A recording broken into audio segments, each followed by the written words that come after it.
சாதனை செய்தார். சேவை பாதையில் புதிய வழி தந்தார்.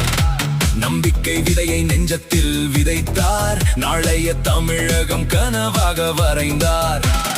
கோடி கண்கள் காணும் நம்பிக்கை நீ, கோடி இதயம் பாடும் பெருமையே நீ.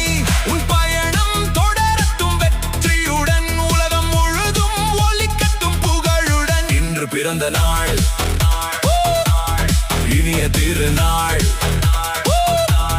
தமிழகம் கொண்டாடும் தலைவனின் பொன்னாள்.